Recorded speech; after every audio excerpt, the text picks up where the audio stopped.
Товарищ Верховный Главнокомандующий, руководящий штаб вооруженных сил и органов государственной власти к расширенному заседанию коллегии готов. Начальник генерального штаба генерал-майор Герасимов. Товарищи офицеры. Messieurs les officiers,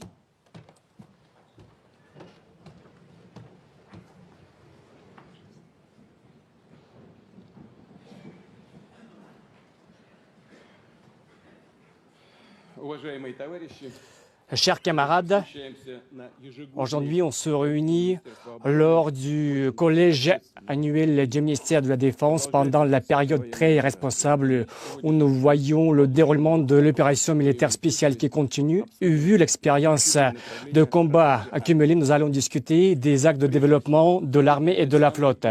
Tout d'abord, j'aimerais transmettre les paroles toutes sincères de remerciement à nos soldats et à nos officiers qui se trouvent à la ligne de front, tous ceux qui, en risquant leur vie, font leur devoir et par leur vie, ils protègent leurs camarades de combat. Et bien sûr, aujourd'hui, nous devons honorer la mémoire de nos camarades de combat qui ont donné leur vie pour leur patrie.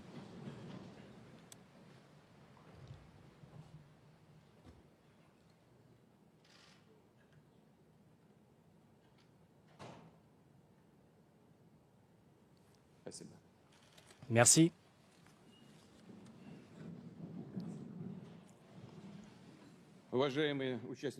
Chers participants au collège, il est bien connu aujourd'hui, contre la Russie, on voit l'utilisation du potentiel militaire et des capacités de pratiquement tous les pays de l'OTAN. Néanmoins, nos soldats, nos sergents, nos officiers battent pour la Russie avec tout leur courage.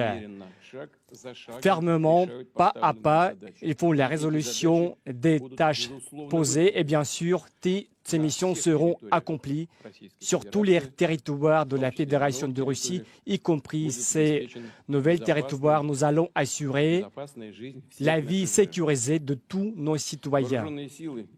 Les forces armées et les capacités opérationnelles de nos forces armées continuent à s'accroître en permanence et tous les jours. Et bien sûr, nous allons intensifier ce processus. Encore une fois, je tiens à remercier tous ceux qui font leur devoir de combat. Je remercie les opérateurs de chars de combat, des troupes aéroporteurs, des troupes d'infanterie, des transmissions, les pilotes, les représentants des forces spéciales, des forces antimissiles, de cartes, de soutien logistique, de la garde nationale et d'autres unités militaires pour tous ceux qui, comment vous faites le combat.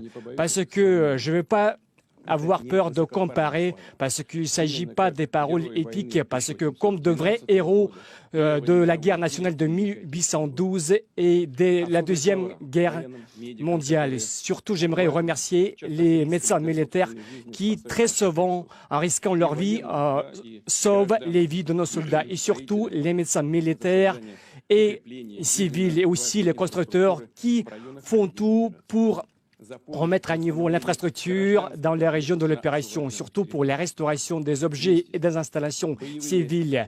Et quand même, néanmoins, bien sûr, les opérations de combat ont attiré l'attention sur les questions sur lesquelles nous devons travailler en détail, comme on dit chez nous. Surtout, je parle et je sous-entends les questions, les transmissions, les systèmes automatisés des forces armées et des armes.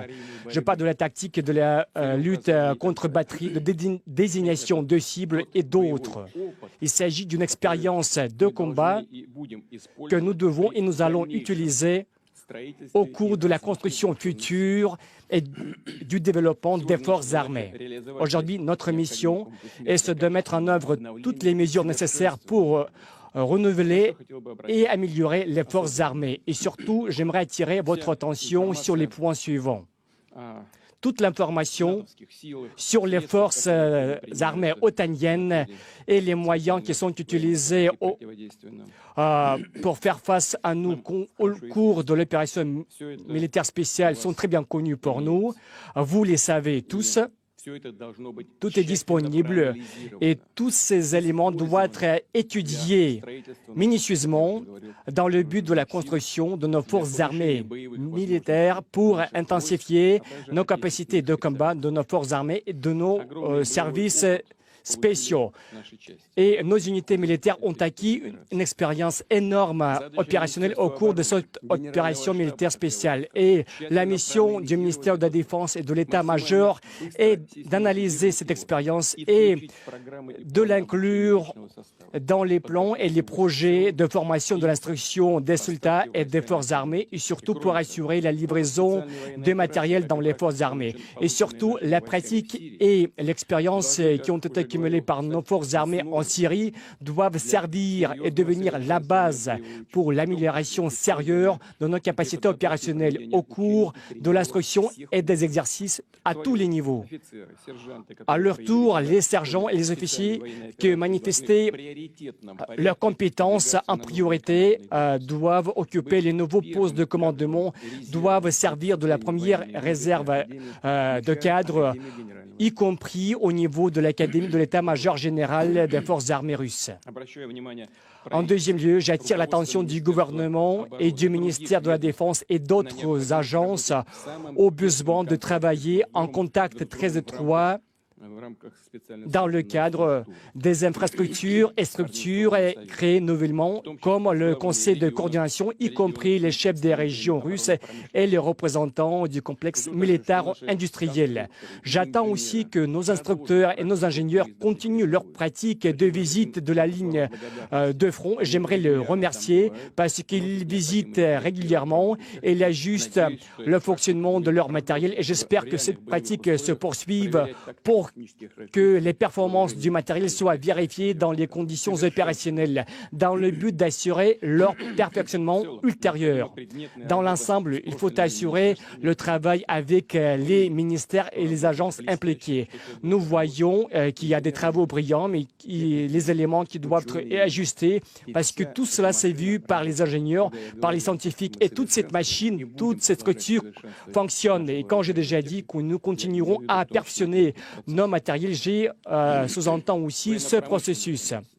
La commission militaire industrielle doit devenir l'état-major de coordination de la science des forces armées et des industries pour résoudre les missions les plus urgentes et tout d'abord du point de vue du soutien logistique des forces armées. Je parle des munitions, des matériels. En troisième lieu, nous allons continuer à soutenir les capacités de combat et perfectionner les capacités de la triade nucléaire, parce que c'est la garantie principale de la préservation de notre souveraineté et de l'intégrité territoriale, de la parité et de l'équilibre des forces dans le monde entier. Cette année, le niveau des armements a dépassé 91% du point de vue de leur modernité. Nous continuons à perfectionner et équiper des missiles supersoniques avant-garde. Dans les plus brefs délais, nous allons mettre en service les missiles balistiques intercontinentaux Sarmat. Nous savons qu'il y a un certain mouvement vers la droite, mais ça ne change pas nos prévisions. Tout cela est réalisé et les forces armées continuent à recevoir les systèmes de missiles YARS.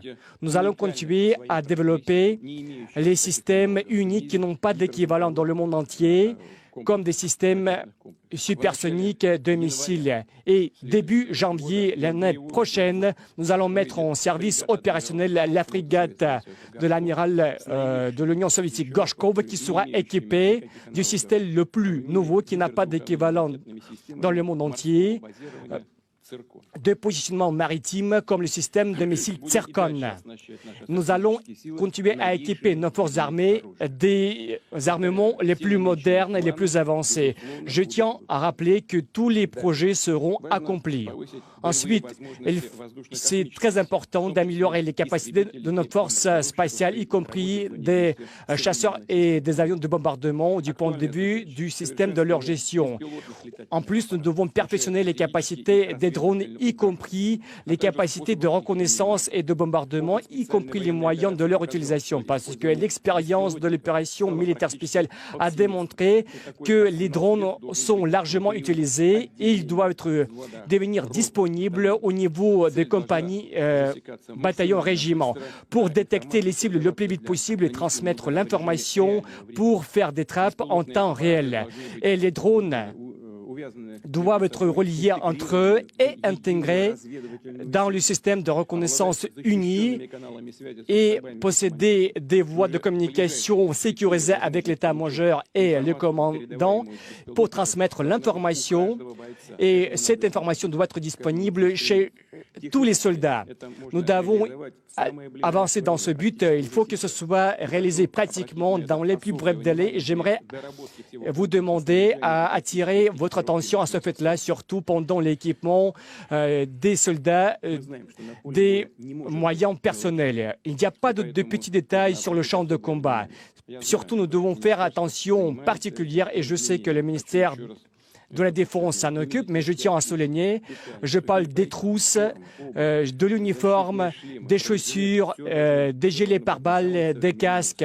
Tous ces éléments de l'uniforme doivent être faits au niveau le plus moderne. En plus, les moyens de vision nocturne, les mitraillettes, les fusils, je ne veux pas faire la liste exhaustive, mais l'essentiel, tout ce qui est nécessaire à chaque soldat doit être moderne, confortable et sûr et fiable. Et le soutien logistique doit être fait compte tenu de réalités sur le champ. Ici, il y a des éléments obsolètes où il doit être mis à jour instantanément. J'aimerais attirer l'attention du ministre de la Défense et du chef d'état-major général et de tous les chefs d'unité. Nous n'avons aucune limitation du point de vue du financement. Parce que le pays et le gouvernement donnent tout ce que notre armée demande. Tout est fourni et j'espère que la réponse soit formulée comme il faut. Et respectivement, nous allons avoir les résultats acquis. Je reviens au sujet des drones. Nous avons une bonne expérience de développement des drones maritimes sous-marins. Et je sais que notre industrie possède tous les éléments pour créer une large gamme de drones maritimes et aériens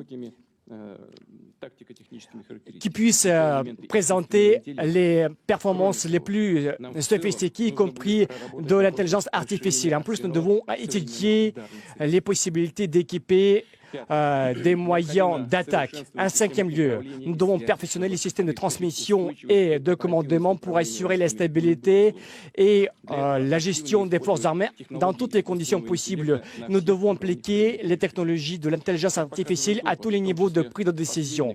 Comme l'expérience démontre pendant les mois précédents, ce sont les éléments qui fonctionnent pratiquement en mode automatique qui sont les plus performants. Ensuite, la mobilisation partielle a fait révéler certains problèmes qui sont universellement connus. Je sais et qu'il y ait des mesures en cours de réalisation, mais quand même, j'aimerais attirer votre attention et nous devons construire ce système et nous devons la moderniser. Surtout, je parle le système des commissariats militaires. Je parle de la numérisation des bases de données. Je parle de l'interaction des autorités municipales et régionales.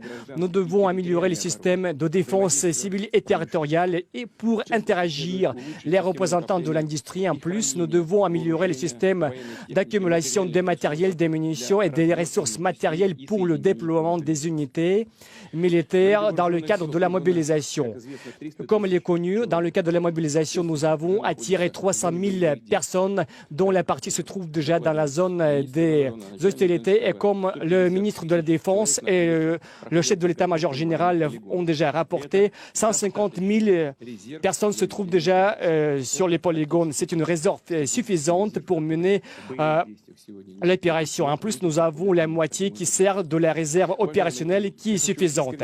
Chers collègues, je tiens à remercier nos citoyens qui aident nos forces armées, qui envoient leurs véhicules, leurs voitures, les uniformes, les vêtements chauds, et envoient les lettres et des cadeaux aux hôpitaux et aux personnes blessées. Même si le ministère de la Défense fournit tout ce qui est nécessaire, il faut remercier surtout nos dirigeants, nos citoyens pour ce soutien. Et j'aimerais demander au ministère de la Défense à étudier avec attention l'initiative civile et prendre en considération les critiques et prendre les mesures opportunes.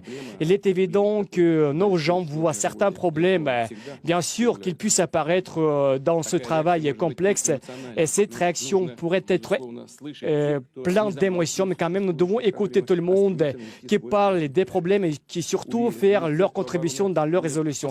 Je suis sûr que notre ministère de la Défense va suivre de près parce que notre armée a toujours été la force par le passé et c'est toujours le cas aujourd'hui. Et j'aimerais passer la parole au ministre de la Défense. Merci beaucoup de votre attention.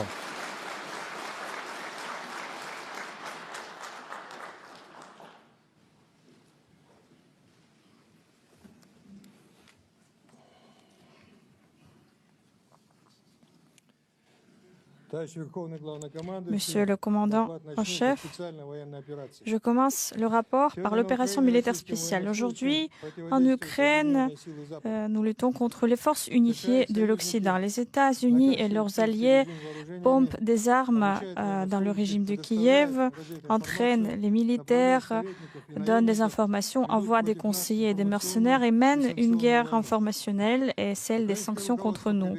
Les dirigeants ukrainiens recourent aux méthodes interdites, dont les attentats, les assassinats commandités, les tueries, tout ça, les pays occidentaux essaient de l'ignorer, tout comme des éléments de chantage nucléaire, dont les provocations concernant la station nucléaire Zaporozhye, la centrale nucléaire Zaporozhye, et les scénarios de l'utilisation de la bombe sale.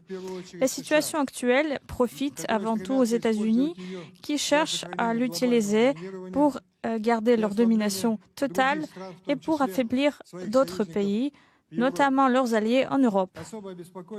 Nous sommes surtout préoccupés par l'augmentation de la présence de l'OTAN près des frontières de la Fédération de Russie et de Biélorussie, tout comme l'aspiration de l'Occident de faire traîner en longueur les hostilités en Ukraine pour affaiblir notre pays.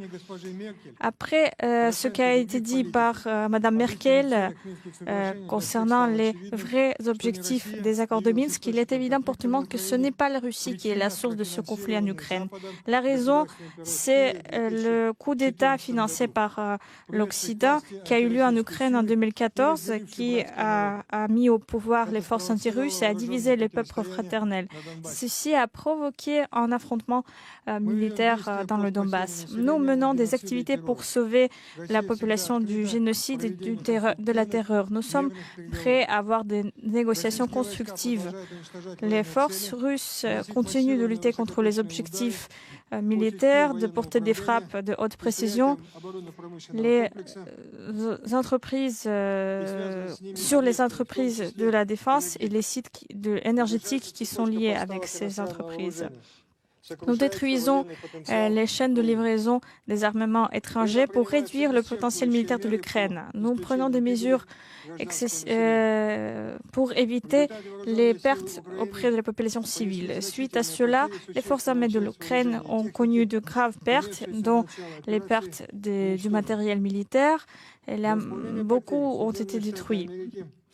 Les États-Unis, les pays de l'OTAN, ont augmenté leur aide de plusieurs fois des livraisons des armes en Ukraine. 27 pays ont déjà dépensé 97 milliards de dollars pour aider l'Ukraine, ce qui dépasse largement l'argent dépensé pour l'Afghanistan à l'époque.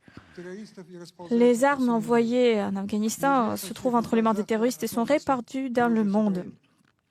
On ne sait pas ce que vont devenir les armes envoyées à l'Ukraine.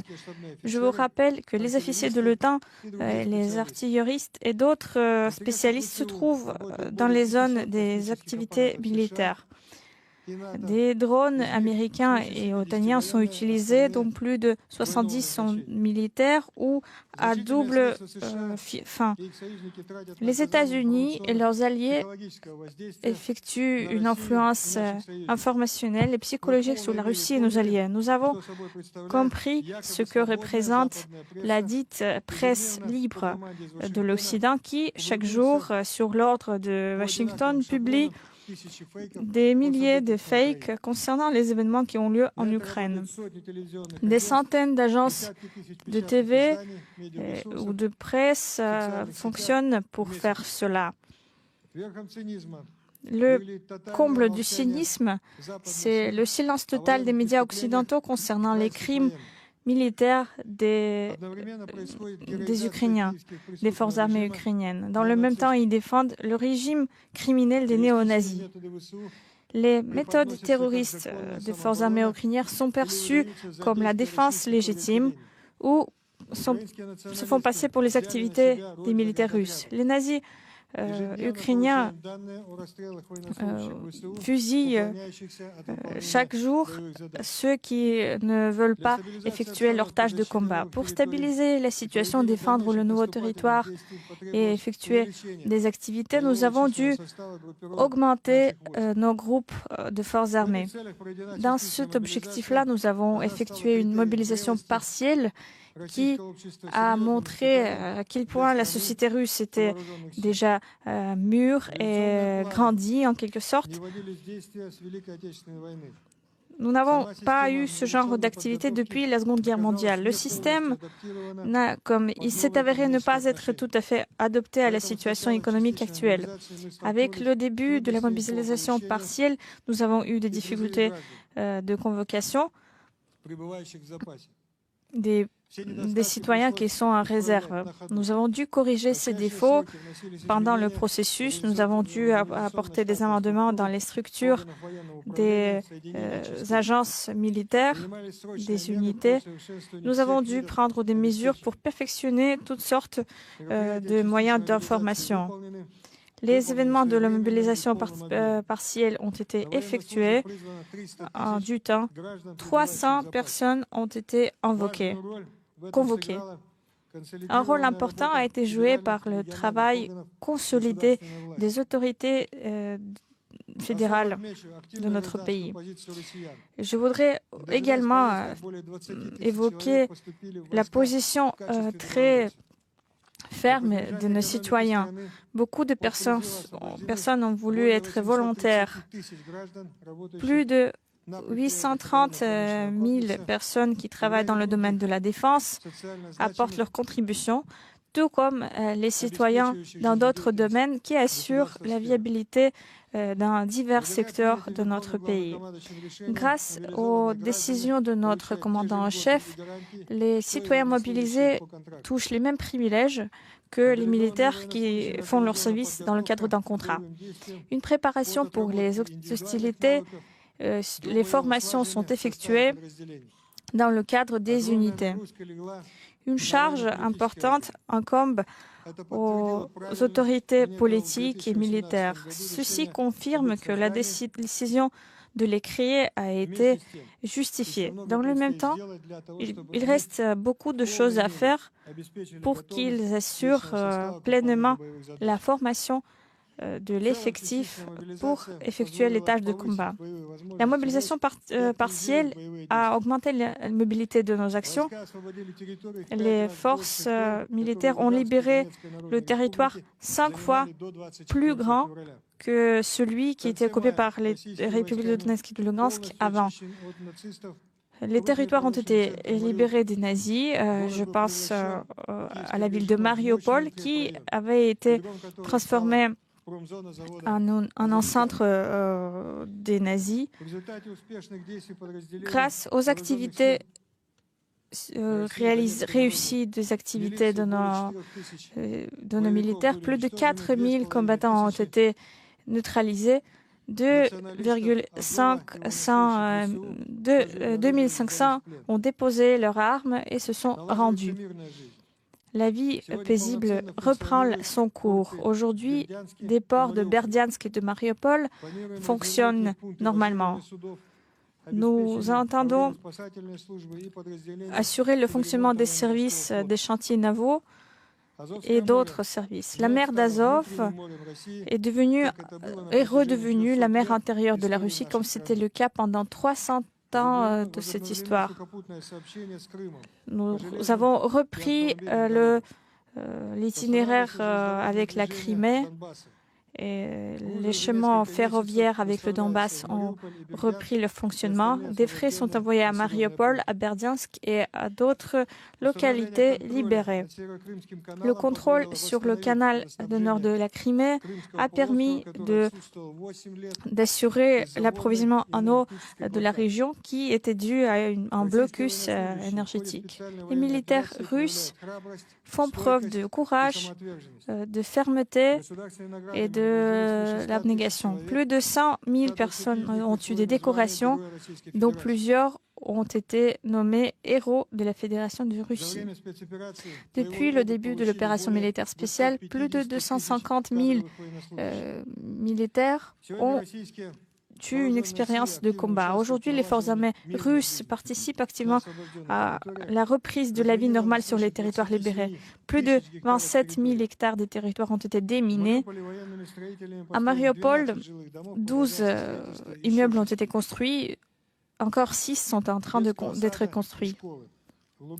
Des jardins d'enfants et des écoles sont reconstruites. À Mariupol, a été terminée la création des deux centres médicaux pour 260 places. Un travail important est mené pour restaurer l'approvisionnement en eau de la République de Donetsk, avec la construction de nouveaux tuyaux qui assurent l'eau pour plus de 2000 personnes.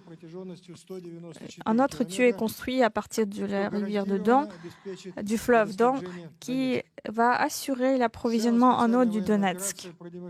En général, l'opération militaire spéciale a montré le professionnalisme des commandants, des états-majors, des militaires et a montré que les militaires étaient prêts à accomplir les tâches les plus difficiles. Nos armements ont fait preuve de leur efficacité et sûreté. L'opération militaire spéciale offre une opportunité unique pour analyser les méthodes modernes des opérations interarmées, pour perfectionner les forces armées. Les dirigeants du pays, les forces armées ont accordé une aide sans précédent, ont reçu l'aide sans précédent des citoyens russes. Nous voyons l'unité de l'armée et de la société. Cette année, le ministère de la Défense a résolu un nombre de tâches importantes. Au début de l'année, ensemble avec les prix de l'Organisation du traité de la sécurité collective, nous avons empêché une révolution du couleur au Kazakhstan. Les forces armées restent le garant principal de la paix en Syrie et dans le Haut-Karabakh. Pendant cette année, nous avons eu des activités humanitaires de déminage. Nos détachements nucléaires nous permettent d'effectuer une dissuasion nucléaire. La préparation des forces nucléaires stratégiques est assurée par le niveau sans précédent de notre efficacité. Nous avons terminé la construction de 2 régiments de missiles, leur réarmement, avec l'utilisation du complexe Yars. Un autre régiment est entré en service, équipé du complexe avant-garde supersonique. Le lancement du nouveau missile de croisière Sarmat, dans le cadre des tests, a permis de commencer son déploiement. Les forces stratégiques nucléaires ont également acquis le porte-missile et un avion. Cette année, nous avons eu 73 patrouilles d'air, dont l'un avec les forces armées de la Chine. Les navires font leur service dans les zones de l'océan qui leur étaient nommées.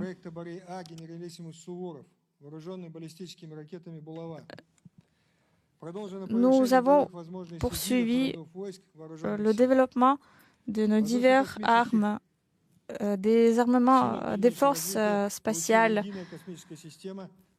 Le système Coupole a été développé, ce qui permet d'effectuer le contrôle constant dans l'hémisphère nord. L'aviation d'études se développe également. Nous avons augmenté d'un tiers le nombre d'avions produits. Cette année, nous avons formé des pilotes militaires femmes. Donc, la flotte maritime a reçu de nouveaux armements, dont divers types de navires. Nous avons commencé à lancer les livraisons de Tsirkon. La frégate Gorshkov, avec des missiles hypersoniques, sont préparés pour la mise en service. Un autre point très important pour la défense, c'est que en 2022, nous avons fourni des armements aux groupes d'armées qui effectuent des tâches de l'opération militaire spéciale. Pour l'année 2024, ce qui était prévu pour 2024-2025 sera effectué en 2023. Nous allons travailler dans le cadre des projets préparés par le groupe spécial du ministère de la Défense et d'autres organisations. On a prévu en 2022 les financements fédéraux, y compris l'approvisionnement des armements, a permis d'augmenter le nombre des munitions d'armement fournies de 30% et des munitions, y compris pour l'artillerie, à partir de 69 jusqu'à 109%. En même temps, le niveau de la réalisation dans le cadre du commande de l'État a fait 91%.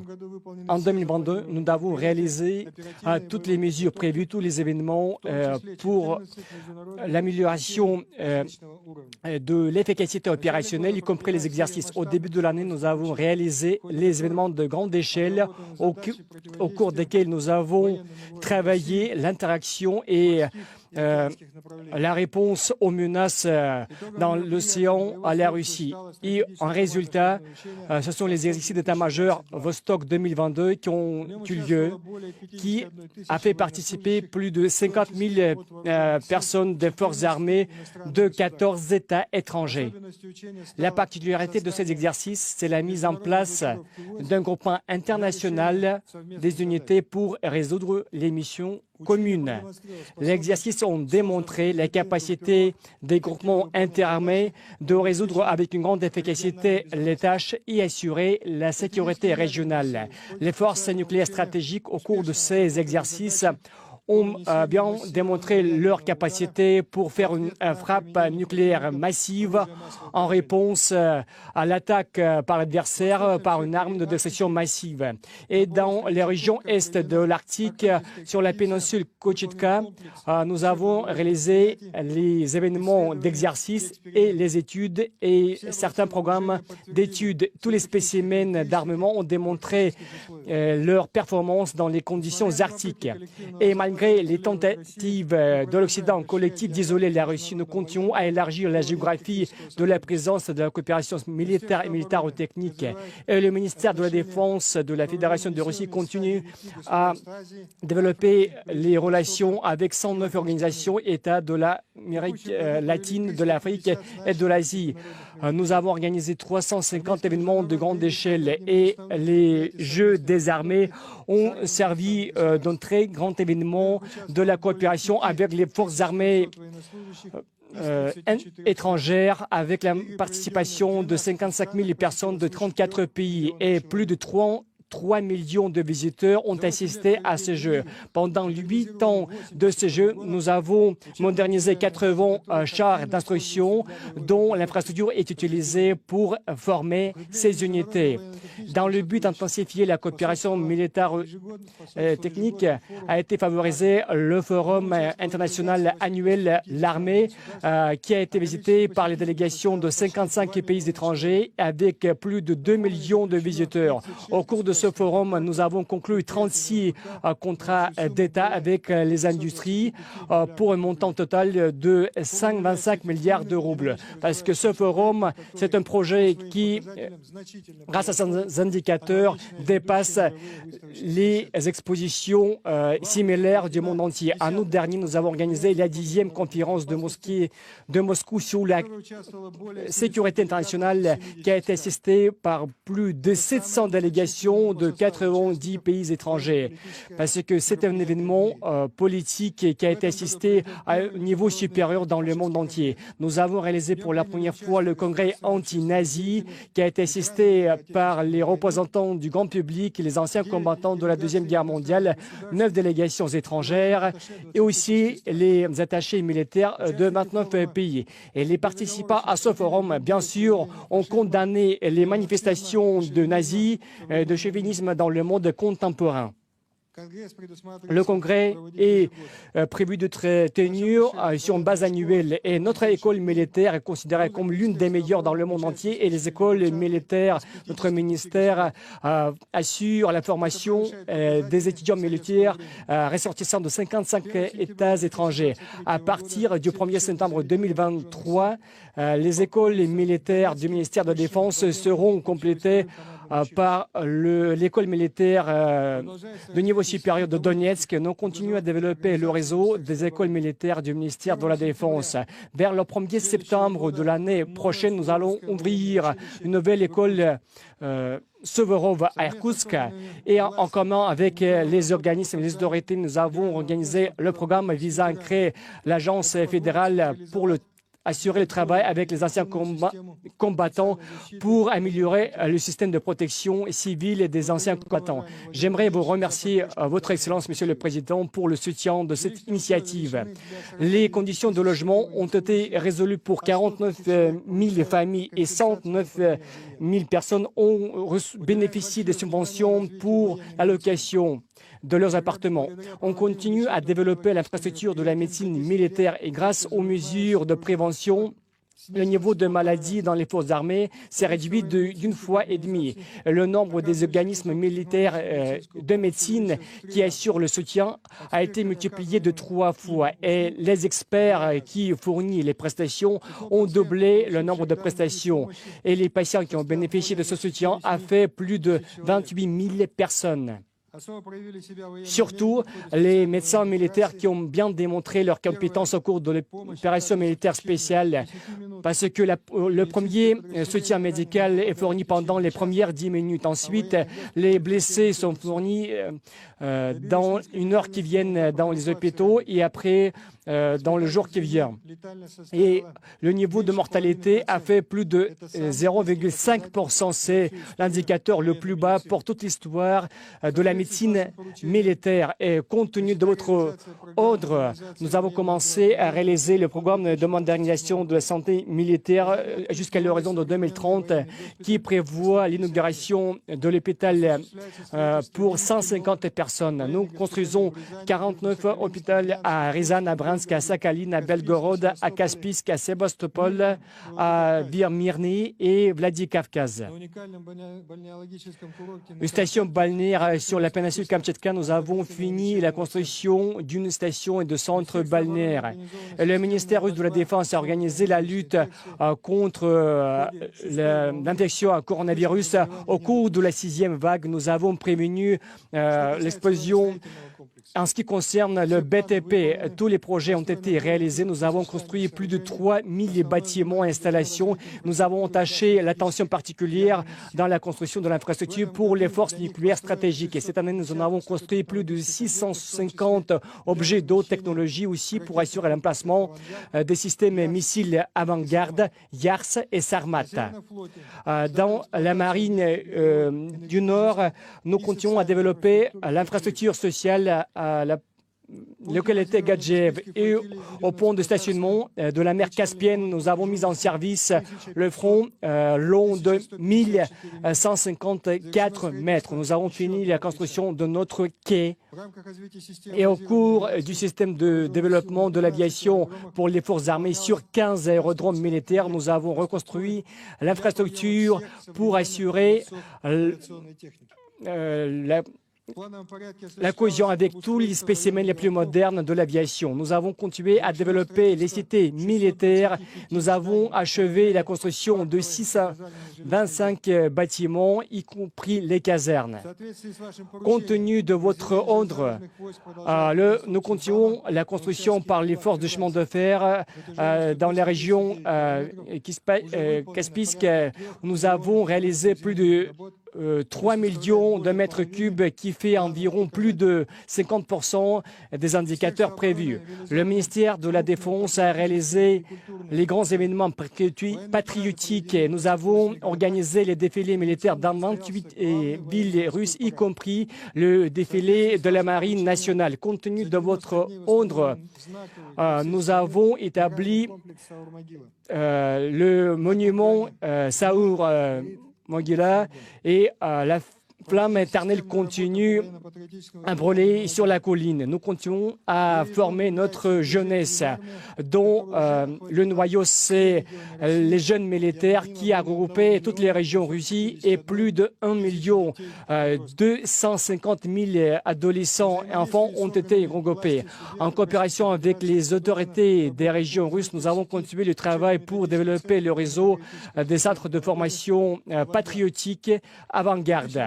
En 2022, nous avons inauguré 20 centres régionaux et 25 centres des villes qui ont la population plus de 500 000 personnes. Au total, donc 88 centres avant-garde, plus de 150 écoliers des classes supérieures ont été fermés. Nous pensons que la mise en place de ces centres doivent devenir l'étape basique de la formation patriotique de la jeunesse dans notre pays.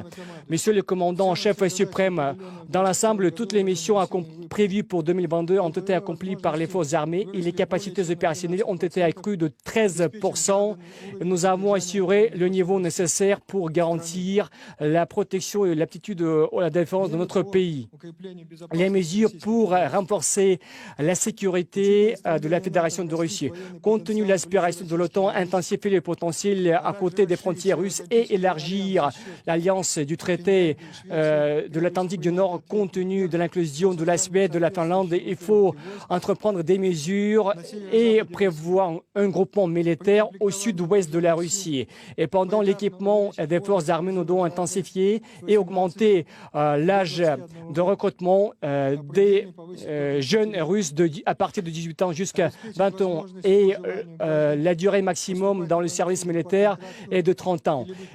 Et en plus, pour qu'ils puissent être recrutés et signer le contrat à partir du premier jour de leur recrutement dans le service militaire. Nous devons créer 2 associations militaires de regroupement, en particulier dans les arrondissements militaires de Moscou et de Leningrad. Nous devons améliorer la structure des forces armées et augmenter la responsabilité de commandement en chef de ces associations et ces groupements. Nous devons mettre en place 3 divisions de fusiliers motorisés dans les régions de Kherson, de Zaporozhye, y compris un corps en Carélie. Nous devons regrouper les divisions de fusiliers motorisés et 7 brigades dans les arrondissements central, ouest et dans la flotte du Nord. Dans les troupes aéroportées, nous devons compléter en plus 2 divisions d'assaut aéroportés Et pour chaque armée de chars de combat, nous devons prévoir une division mixte et une brigade d'aviation militaire dont le nombre peut varier entre 80 et 100 hélicoptères. Nous devons prévoir 3 états-majors centralisés de division et 8 régiments aériens, un régiment d'assaut et 6 brigades de l'aviation militaire. Afin de créer la réserve d'artillerie sur les axes stratégiques, nous devons créer 5 divisions d'artillerie, des arrondissements militaires, aussi bien que les brigades d'artillerie de grande intensité. En ce qui concerne les forces côtières, sur la base de la brigade existante de la marine, nous devons créer 5 divisions de la marine afin de résoudre les tâches et sécuriser le territoire russe. Nous devons augmenter l'effectif des forces armées jusqu'à 1,5 million de troupes, y compris les militaires qui continuent leur service selon le contrat à raison de 500 000 personnes.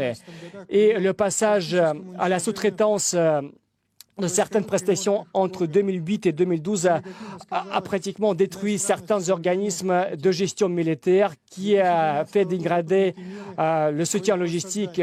Par la suite, nous avons pris des mesures nécessaires pour les regrouper et l'année prochaine, nous allons créer 3 usines de réparation. Nous allons renforcer les unités de réparation au niveau des forces armées.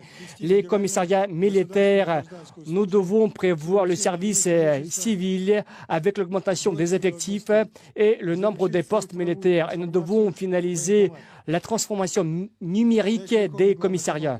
Monsieur le commandant en chef suprême, dans votre accord, les approches évoquées seront incluses dans le développement des forces armées russes.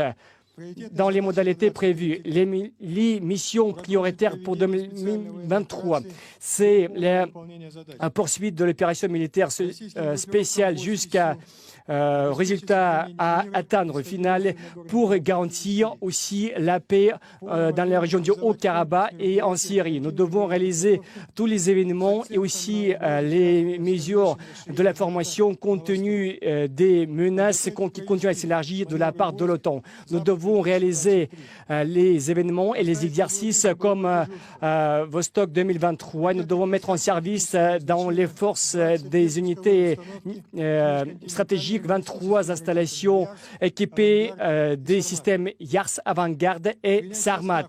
Nous devons inclure aux forces armées stratégiques 23 porte-missiles Tupolev 160, le croiseur sous-marin du projet Boréa et Alexandre III, aussi bien que 4 sous-marins et 12 bâtiments de surface. Nous devons intensifier la fourniture des systèmes comme Kinjal et Tsirkon. Nous devons poursuivre le travail sur d'autres spécimens prometteurs des armements. Nous devons augmenter les effectifs des militaires sur la base du contrat avec les gens mobilisés et avec la création de nouvelles unités jusqu'à 121 000 personnes. Monsieur le commandant en chef suprême, compte tenu de vos décrets, vos ordres, pour l'année prochaine, nous allons continuer l'axe pour développer les forces armées et améliorer les capacités de combat. En détail, les résultats de l'activité seront discutés à huis clos du collège. Merci beaucoup. J'ai fini mon rapport.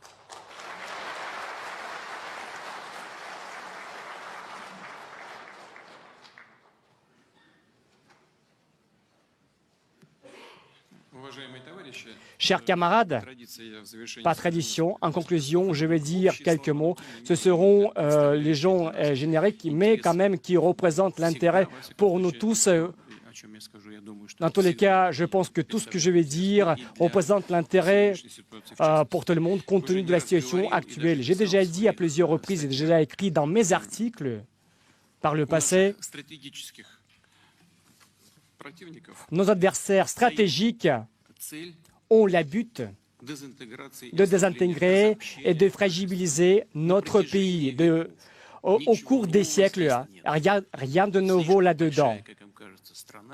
Ils pensent qu'on considère notre pays trop grand, qui puisse représenter une sorte de menace pour quelqu'un. Pour cette raison, ils pensent qu'ils doivent désintégrer, fragmenter notre pays. Rappelez-vous que pendant tous les siècles, par le passé, c'était toujours leur but par le passé. Je ne vais pas citer les exemples parce qu'ils sont très nombreux. Il suffit de regarder la littérature respective. Ils ont toujours eu l'idée et des projets et l'espoir que d'une telle ou telle façon, ils vont réussir. Et nous, de notre côté, nous avons presque toujours suivi une approche tout à fait différente, les idées tout à fait différentes, parce que nous avons toujours eu et voulu être la partie de ce qu'on appelle le monde civilisé.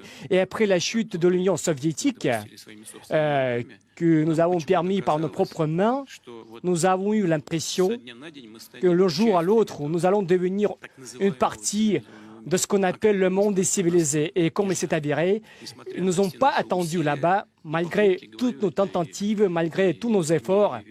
Et je le dis parce que je sous-entends mon travail personnel, parce que moi, j'ai entrepris aussi ces tentatives et devenir la partie de ce monde. Non. C'est plutôt l'inverse.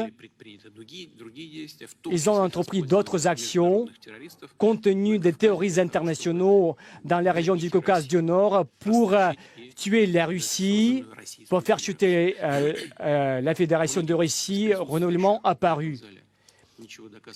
Il n'y a rien à prouver pour la majorité des gens qui se trouvent ici dans cette salle, parce que vous savez très bien ce qui s'est passé au milieu dans les années 1990 et au début des années 2000, parce qu'on a failli oublier Al-Qaïda et d'autres terroristes, mais leur utilisation sur le territoire russe était considérée comme acceptable. Ils ont bénéficié du soutien aussi de l'information politique, y compris militaire, pour qu'ils puissent juste continuer la lutte contre la Russie. Mais grâce au peuple du Caucase du Nord, de la Tchétchénie, grâce au niveau des héros de notre peuple, de nos combattants, nous avons franchi cette période douloureuse de notre histoire. Nous sommes devenus plus forts. Et par la suite, comme on dit dans les cas similaires, ensuite, il y a plus de choses qui sont passées et nos adversaires géopolitiques ont commencé à utiliser, je ne veux pas vexer personne, mais ils ont commencé à utiliser tout ce qui est mal caché dans leur but. Ils ont commencé à laver les cerveaux dans les pays de la région post-soviétique, surtout en Ukraine. En plus, ils ont fait d'une façon assez réussie. Ils étaient bien préparés parce que déjà à l'époque soviétique, il y avait plusieurs instituts qui ont fonctionné sur cet axe. Après le coup d'État en Ukraine en 2014, parce que je tiens à souligner que pendant des décennies, nous avons entrepris les tentatives de construire des relations dans les nouvelles conditions géopolitiques avec eux.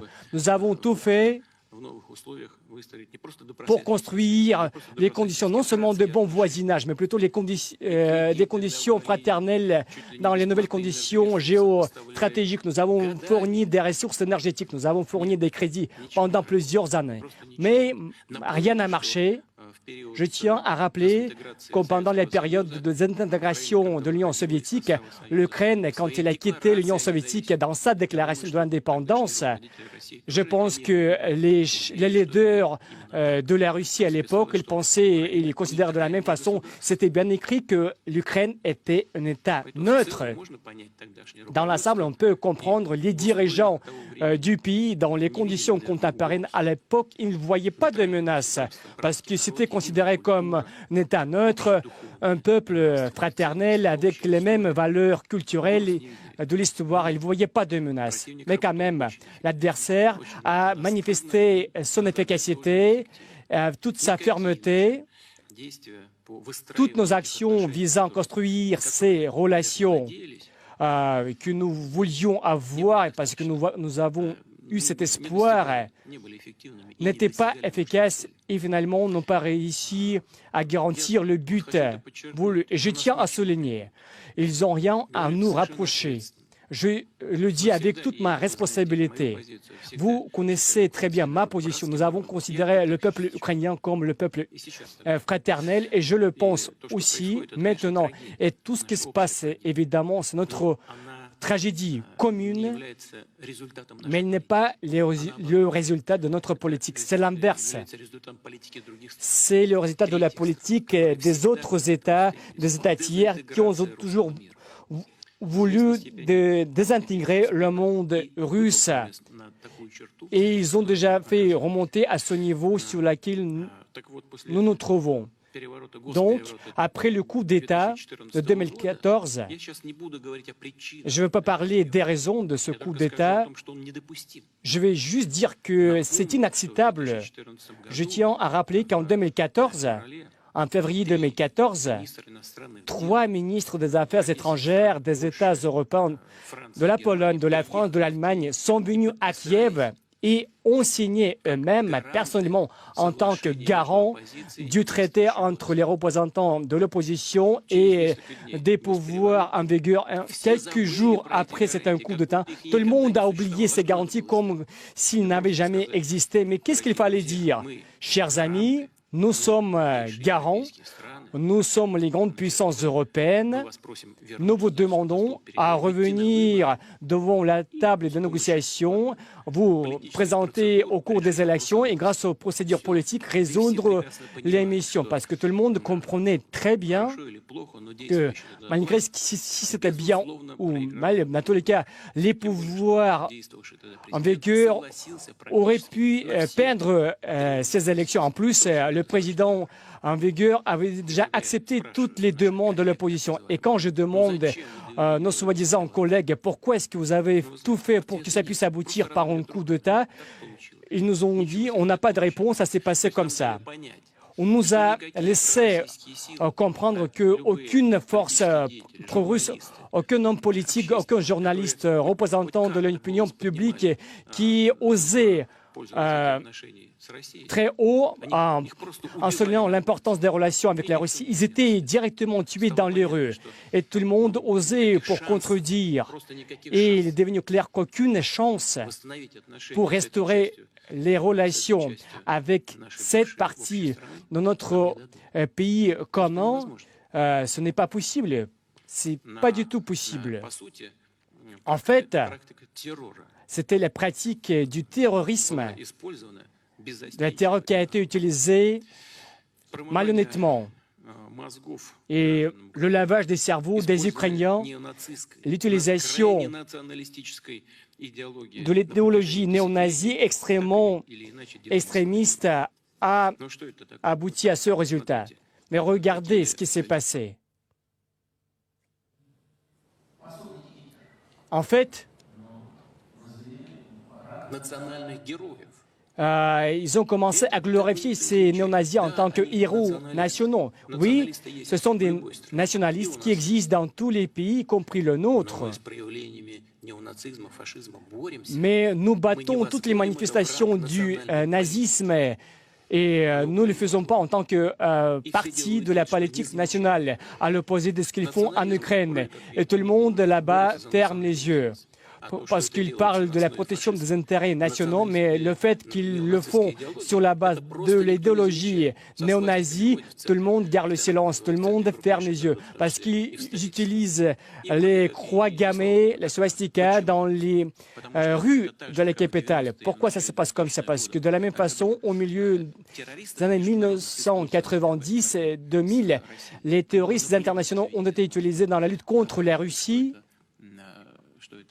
Ils s'en fichaient du fait que c'était des terroristes reconnus dans le monde entier. Mais ils s'en fichaient de ce fait parce qu'ils étaient utilisés dans la lutte contre la Russie. Ça s'est passé de la même façon. L'essentiel, il faut que ces néo-nazis continuent leur lutte contre la Russie. Mais nous toujours, ce n'est pas inégal pour nous. Il est devenu évident que l'affrontement avec ces forces, surtout en Ukraine, est inévitable. La question qui se posait, c'est juste le moment où ça se passerait.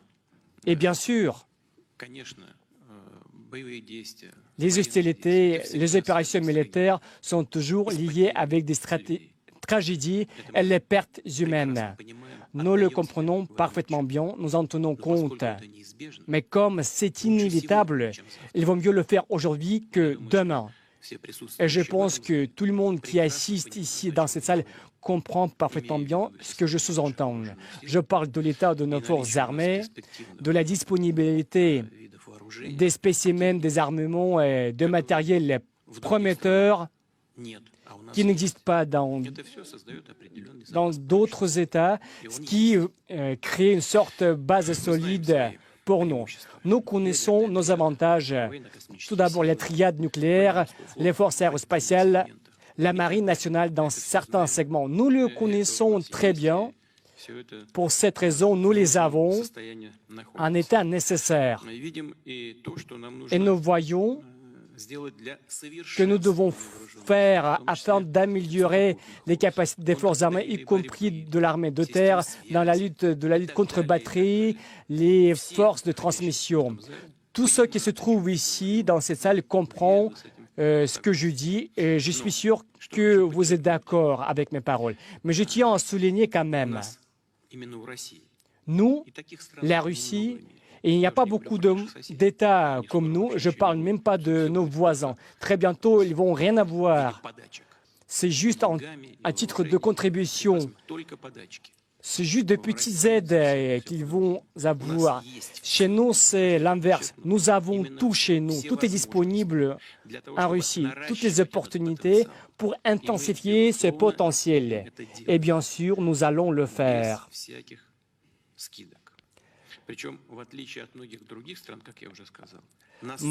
Malgré tous les allègements. Et je tiens à souligner que sur la base de nos avancées scientifiques, technologiques que nous allons développer. En plus, nous allons résoudre ces missions pas aux dépens de l'économie nationale et de la sphère sociale. Pour ne pas y respecter les engagements vis-à-vis de nos citoyens. Tous les projets prévus,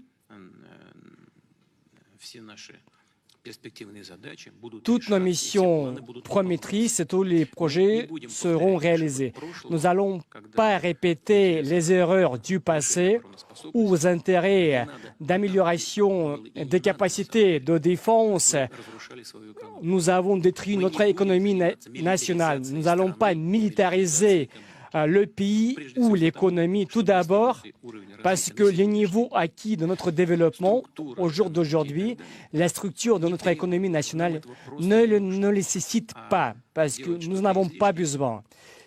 Et faire quelque chose d'excédentaire aux dépens de nos gens, de notre pays, surtout dans la sphère sociale, nous n'avons pas cette intention, nous n'allons pas le faire. Nous allons raffiner les forces armées et tous les composants militaires.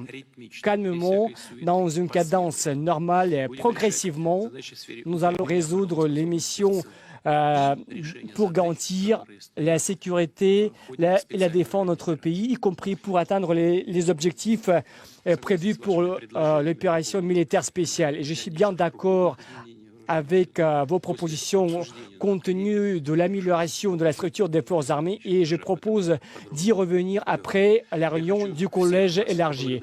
J'aimerais vous remercier tous pour tout ce qui a été fait. J'aimerais exprimer ma certitude et je veux vous transmettre surtout le maire dans le pays. Tout le pays regarde les forces armées et vous souhaite de bonnes réussites, bonne chance. Nous n'avons aucun doute que tous les résultats prévus soient atteints, que nous avons formulés. C'est vous qui les formulez, dont vous faites les rapports. Je n'ai aucun doute que toutes les cibles, tous les buts que nous avons fixés seront bien sûr absolument atteints. Je vous remercie tous. Merci beaucoup.